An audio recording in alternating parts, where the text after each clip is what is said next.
Welcome to The Explainer. So today we're tackling a gadget that's probably been staring right back at you from your bathroom counter. Or, maybe you've seen one taking up prime real estate at a friend's house. I'm talking about that boxy little tank with the pulsing tube, the water flosser. Okay, let's just dive right into this, because there's a massive ongoing debate in the world of oral hygiene. Are these water-shooting appliances actually a legitimate dentist-approved life hack? Or are they just an elaborate, kind of messy excuse for us to dodge traditional string flossing? It's a fantastic question, and honestly, the science behind it is surprisingly fascinating. Right off the bat, let's address the elephant in the bathroom. Do water flossers actually work? Well, the short, deeply satisfying answer is a resounding yes. They absolutely do work, and they're genuinely good for your oral health. But, and hey, this is a very important but, before you go sprinting to the trash can to toss out your standard string floss, you need to hold on for just a sec. As we'll see, the full story of what's happening microscopically between your teeth is a bit more complex. Replacing one tool completely with another might not be the exact magic bullet you're hoping for. To understand why this debate even exists in the first place, we gotta look at the ultimate dental question. We've all been there, right? You're sitting in the dentist chair, that bright light is glaring in your eyes, and the hygienist casually leans over and asks, "So, have you been flossing regularly?" Oh man, it is the universal moment of guilt and dread. For a lot of us, flossing just feels like a tedious chore. It's a tiny, annoying extra step of self-care that's incredibly easy to just forget before bed. We know we should do it, dentists relentlessly urge us to do it, and yet, so many of us simply don't. Now, what's really interesting is exactly how common that flossing guilt actually is. If you occasionally skip the string, you are definitely far from alone. A 2018 study on American flossing habits reveals that only 32% of people are doing it daily like they're supposed to. A pretty large chunk, about 36%, are occasionally getting to it maybe at least once a week. But here's the wild part. Almost a third of the population, 32%, completely avoid flossing altogether. Nearly a third of everyone out there is just entirely skipping this step. No way, right? And here is exactly why skipping that step is a massive problem. The crucial point boils down to this number, 60%. Brushing your teeth alone, even if you are incredibly meticulous about it, only removes up to 60% of the plaque from your teeth. That means your toothbrush is mostly just polishing the flat surfaces and entirely missing those tight, tiny gaps in between. And according to dental experts, those forgotten, unbrushed gaps, that is exactly where the vast majority of cavities develop. Yikes.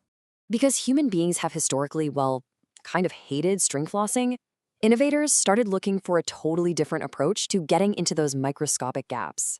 And that brings us to the water flosser origin. It's actually pretty funny.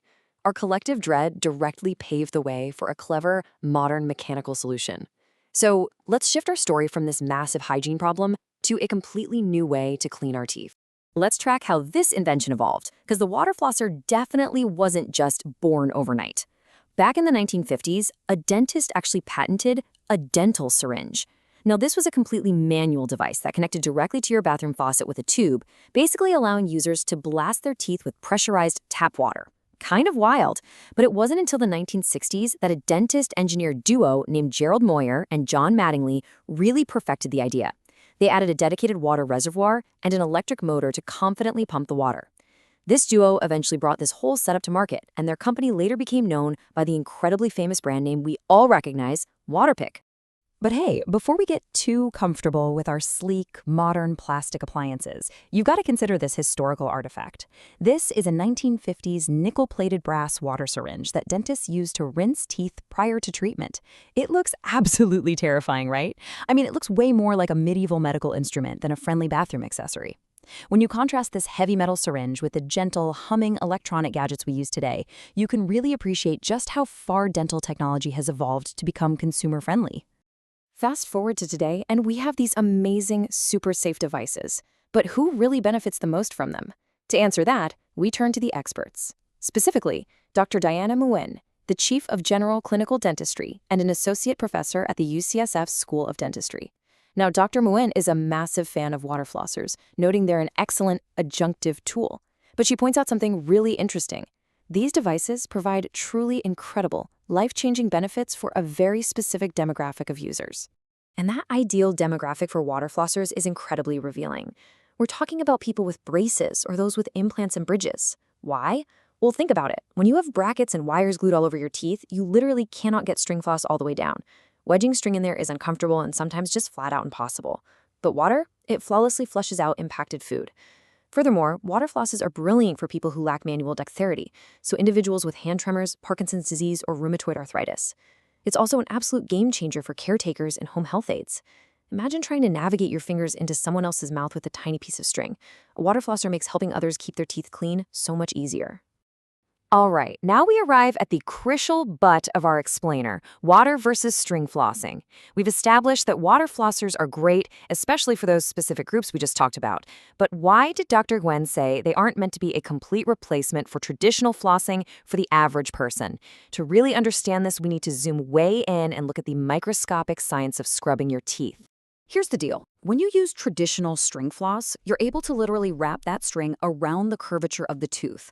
By using a physical scrubbing motion, you are mechanically scraping away sticky biofilm, plaque, and debris from a really large surface area. It's a precise mechanical scrape. On the flip side, the water flosser operates by flushing. It's absolutely fantastic at blasting away loose, impacted food, like that piece of spinach from lunch. But as Dr. Nguyen points out, it is simply not as precise. A stream of water can only achieve a certain level of strength without hurting you, and it just cannot hug the tooth to mechanically scrape away that deeply adhered, sticky plaque the same way string can. Now, speaking of water strength, we absolutely need to address the enamel damage myths. This is a very common, lingering fear that prevents a lot of people from buying water flossers in the first place. People worry that blasting highly pressurized water directly into their delicate mouth day after day is going to just shred their gums or blast the protective enamel right off their teeth. To put your mind at ease, Dr. Gwen clearly states the water itself would be very unlikely to cause permanent damage. She stresses that even if you use a water flosser frequently, it's really not going to harm the structures in your oral cavity. The only real caveat she mentions? User error. You just have to be careful not to aggressively poke your gums with the hard plastic tip of the machine or, violently force that plastic tip between the super tight gaps of your teeth. But the pressurized water itself, completely safe. No worries there. So ultimately, how do we resolve this debate? Should you use string or should you use water? Well, let's look at this incredibly practical quote from Luncette Van Gilder, the president of the American Dental Hygienists Association. She notes that the best flossing method for each individual is simply the one that they can do consistently. And honestly, that is the ultimate takeaway here. When it comes to your oral hygiene, consistency completely beats perfection.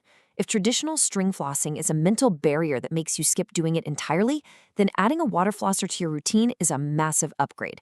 It might just be the exact flush you need to stay on track. Which brings us to our final thought for today. What tool will make your oral care routine consistent and, hey, maybe even a little bit fun? Dr. Nguyen actually mentioned that water flossers can make people much more aware of their dental health by making the whole process engaging rather than dreadful. It's like a fun little gadget. So whether you stick to the trusty string, invest in a buzzing water tank, or ideally use a combination of both, the goal is just to get into those gaps. Find what keeps you consistent. And I promise you, your dentist will definitely thank you at your next checkup.